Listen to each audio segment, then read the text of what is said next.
excited. Welcome to Strictly Busyness, a podcast dedicated directly for entrepreneurs, salesmen, hustlers, and dreamers. I am your host, Benjamin Hall. Today is Sunday, February 20th, 2022. This is episode 2 of season 1. And first, I just want to say thank you for all your likes, shares, comments, and support on our episode 1, our pilot. I mean, man, you guys blew us up with love, messages, everything, shares. Thank you so much, guys. We really appreciate it. Our podcast wants to do things differently by interacting with our fans and viewers, engaging with our listeners, listening to what you have to say. You're not only listening to me, we want to listen to you. Last week, we asked you guys to leave us some questions in the comments and or our direct messages. Today, I've chosen 2 of my favorite questions to read them and answer on the show. And first, I want to pull a cap in it right there. If you want to ask a question, do not be afraid. Just take the time, message us, add us in your story, comment it down below. We want to hear what you have to ask. We want you to question us. We want you to ask us questions. We want to hear what you have to say. Not only am I teaching you guys, but you guys are teaching me. So I'm excited to learn with you. Our first comment comes from Adam in Pueblo, Colorado. He says, Ben, I want to own my own business one day. Right now, I'm just thinking of starting a vending machine business for starters. What is your opinion of that? I say, Adam, thank you for your question. I really appreciate you. I mean, just thank you for even reaching out, taking the time, being brave to ask that question, man. It shows a lot of knowledge, wisdom, wise people ask questions. I've always heard that in my life. So I try to ask as many questions as I can, and maybe one day I'll be wise. But anyways, what I want to say to you, Adam, is passive income. That'd be the biggest word I want to scream at you. If you haven't looked at it, if you haven't heard of it, look it up, educate yourself. Passive income is like investments, property, side hustles, where the seller's only required to put in a little bit of effort, minimal effort, to maintain the business, as opposed to active income, which is earned through labor or maximum effort, right? So just for an example, in your case, Adam, you're the passive income, the person who goes around and collects the money from the vending machines and waits as time goes by to get his money, right? He doesn't do a lot of work. He just waits for time. But the vending machine maintenance man who has to come and fix the vending machines, that's active income. He has to go act. As of to you, you have to wait for time to pass. The vending machine maintenance man, he has to go act to get his money, right? Active income. So that'd be one thing I want you to tell you. Understand what passive income is. Educate yourself, because a lot of people have failed in the passive income industry. And obviously not. I don't know why, but I'd say one of the biggest reasons is because they think, oh my God, it's going to be easy. I'm just going to sit back and make all this free money. And if you heard what I said, it's not no effort, it's minimal effort, as opposed to the maximum effort active income. There's still effort in there, and if you're not putting that effort in, if you're not putting that time in, you just think the money's going to build up, then you're a fool. So that'd be one thing I'd tell you.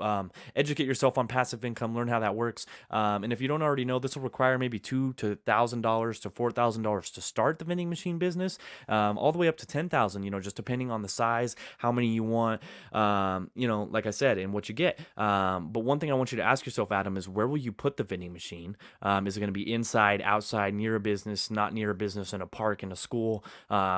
What kind of brand of products will you sell in the vending machine? Pepsi, Coke, you know what I mean? Is it going to be drink or snacks, or is it going to be drink and snacks? And then most importantly, like I was talking about a minute ago, look into which vendors, like for example, Coca-Cola may say, hey, if you buy a Coke vending machine, we'll give you free maintenance for life. And if you buy a Pepsi vending machine, they may say, hey, we can't offer you any maintenance. So you might want to look at that, because one of them might be able to offer you a better deal. Look into that. I think it's a great idea, Adam. I'm proud of you for taking that, even just that risk of looking into it, man. It's a great thing. And I think, if you take your time and really spend something and put your mind to it, Adam, anything can happen. Next thing you know, man, you'll have 8 vending machines, and you'll have to go around and collect coins from all of them, man. So just believe in yourself and keep pushing. You'll do it. Thank you for your question. Good luck to you in your business, and I will be providing links to various sources about vending machines. Like I said, vending machine maintenance men, that maybe you can look into what are the most reliable vending machines so you can buy the best. And obviously passive income, like I was just telling you, I'm going to try and find the best link I can for passive income. So let's jump into the next question. The next question is from Jamie Miller. She says, hello, Strictly Busyness. I loved your episode last week. Excited to hear more. I've been noticing you said you wanted to interact with other entrepreneurs. I've been working on the planning process of starting my new business. My question to you is, on average, how long should I spend working on my business each day or weekly? And how long do you spend? Thank you for your time. Thank you, Jamie, for your question. All business owners, entrepreneurs, they'll spend a different amount of time on different projects. So, there's no really X amount of time you could spend. You'll also notice a pattern of entrepreneurs that spend a long period of time working and then a long period of time not working.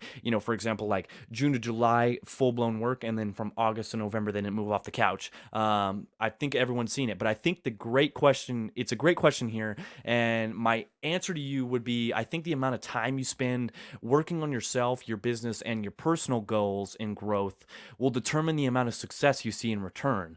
And I think that's all up to you. Like I said, it'll determine the amount of success you see in return. So it's all about you. What are you willing to put in, Jamie? What are you willing to put in for you and your business? How much time do you have to put in? Because time is crucial. But I think another thing you have to realize is spending too much time can result in an unhealthy, unstable business, or even unhealthy, unstable lifestyle mentality or other relationships. It's important to be healthy in your lifestyle, healthy in your relationships, healthy, whether if you believe in God, it's important to be healthy with God before you can go own a healthy business, right? So I think we've all personally dealt with this in multiple fashions, not even just business. But I think to answer the last part of your question about me personally, I love to work. I spend anywhere from 35 to 60 hours a week working.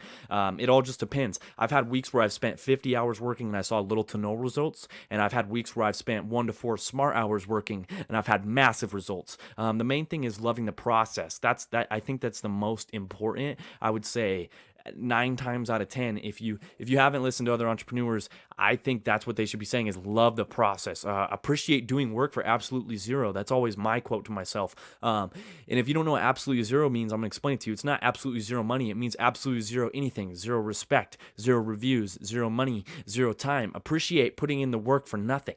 Understand what that means to yourself. And not just one day, but multiple days, you know what I mean? Understanding what that's like to work for nothing. And you'll appreciate when things come to yourself. But like I said, loving the process is the most important part. And I think it's a great question. Thank you so much, Amy, for your question. If you want to be in next week's episode of Strictly Busyness, ask us a question in the comments or message us on social media. We'll be choosing more questions to read and interact with in next week's episode, like Adam and Jamie's. And like I said, Adam and Jamie, thank you so much for your question. Thank you to all our viewers and listeners for listening to our second episode of Strictly Busyness. Don't forget to tune in to next week's episode on Sunday at 12 p.m. Mountain Time. Thank you for your questions. Look forward to seeing more. The quote for this week's episode is an old Chinese proverb. It says, the best time to plant a tree was 20 years ago. The second best time is now. So thank you for listening. Benjamin Hall, Strictly Busyness. As always, stay busy.